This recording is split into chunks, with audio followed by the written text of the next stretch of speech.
Hi there. So today we're going to talk about graphing two variable inequalities.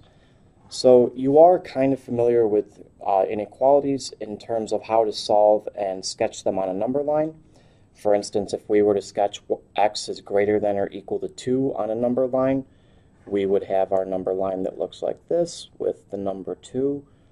That's a greater than or equal to, so we would have a solid circle and an arrow to the right where all the numbers are bigger than 2.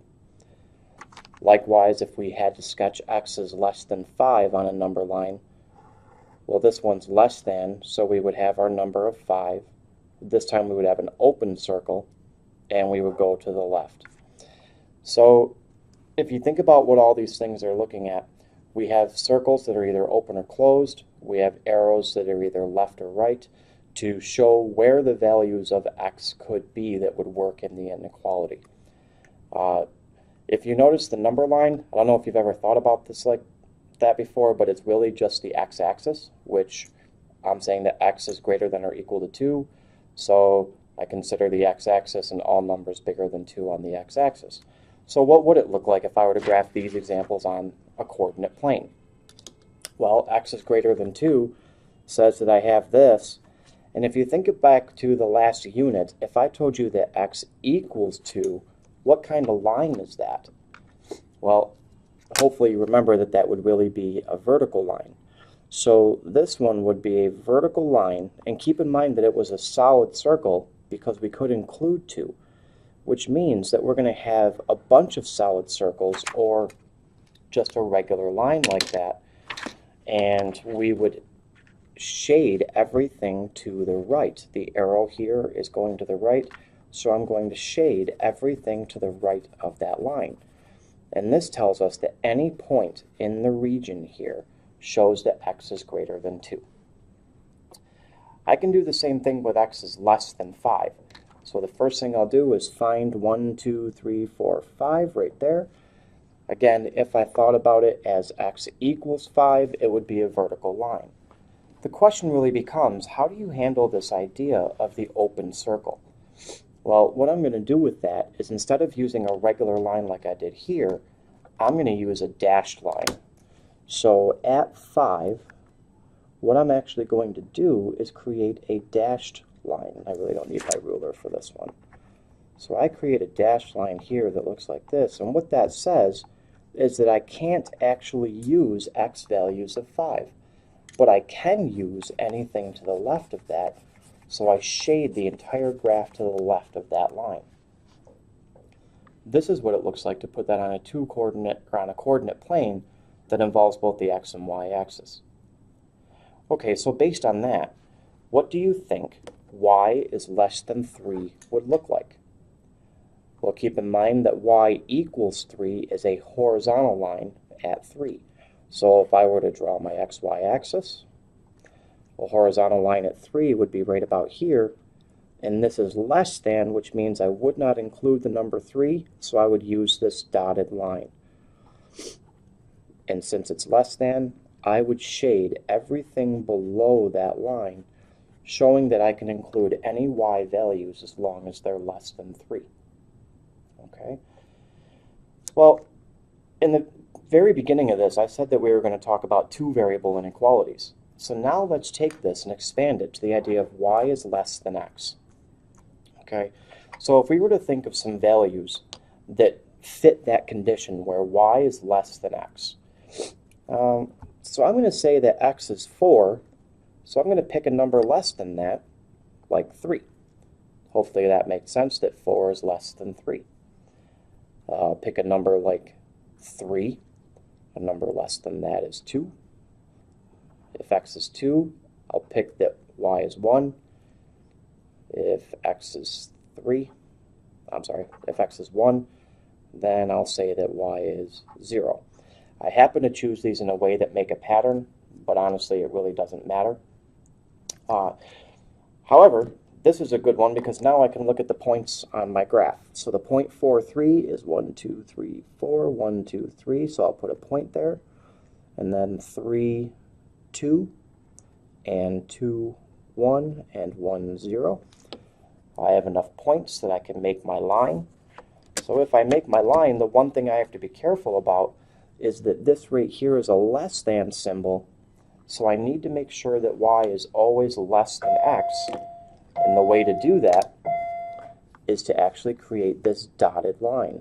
So I'm going to not draw a nice smooth line, I'm going to draw this dotted line. And what this really does is it acts as a border. Okay, so that's why I'm shading a region of the graph. I'm shading everything that's bordered by that line.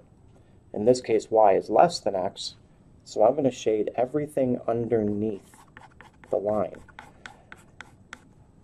Okay, and to prove this, pick any single point on this line, in this area that's shaded. So I might pick a point like, let's do 1, 2, 3, 4, 5, 1, 2, 3, 4, 5, negative 5. Okay, that's the point 5, negative 5. And if you really consider, is y less than x? Is negative 5 less than 5? Yes, it is. Any point that I pick in this area, that will be true. Okay, and this really is the line y equals x, except it's dashed, so it's really not equal, it's really less than. Okay, and as you can see here on this paper, we call this the boundary line, and we're shading a region of the graph where any of these points fit the condition of the inequality. So what this is about, the solid and dotted, this goes back, I related to the idea of the open and closed circles when we were doing the two at the top. So at the top, if we saw a symbol that included the equal to, we had a closed dot. And on the graph, that looks like a solid line. If we don't have the equal to, it's an open dot, and on the graph, it looks like a dashed line. So that's what this is in terms of the boundary lines. For my symbols, if I see the symbol this, less than or greater than, I use a solid line. If I see a less than or greater than, I use a dashed line without the equal sign. This is less than or equal to and greater than or equal to. Okay? So we just expand on this idea now to lines that, or inequalities that look a little bit more like lines. So what I'm going to do is evaluate 4 pieces of information for this inequality. Read this first. It's very important to read it out loud. It's y is less than x minus 4. Okay, so what I want you to think about if it was y equals x minus 4. There are 2 pieces of information you should know. You should know that b is negative 4, and you should know the m is 1. Okay, the coefficient in front of x. Then I also want you to look at this less than symbol. Because it's less than, that's going to tell us, without the equal to, that it's going to be a dashed line. And then because it's less than means lower, so I'm going to shade below. Okay? Now we can get this on our graph. So I have a y-intercept of negative 4, which is 1, 2, 3, 4. And I have a slope of 1, which means up 1 and right 1. Do that a few times. Before you go to draw your line, actually look at this. It's supposed to be a dashed line.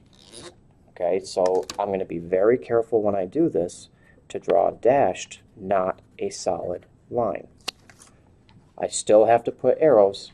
I still have to label as y is less than x minus 4. And now I also have to shade. I'm going to shade this below, which means underneath the line. Okay. I'll save this one for you to do on your own. I will go down to number 3. It's the same idea. If we considered this as y equals mx plus b, the m is 2/3, the b is 1. I look at this symbol right here, which is simply greater than, so that means I'm going to have a dashed line, and I'm going to shade. Well, greater than means higher, so I'm going to shade above. And in class tomorrow, we might, somebody mentions that I'll talk about test points, okay? But at this point, I'm going to take and put my y-intercept at 1, and then I'm going to use a slope of 2/3. Keep in mind, that means up 2 and right 3. So from here, let's go up 1, 2, and right 1, 2, 3.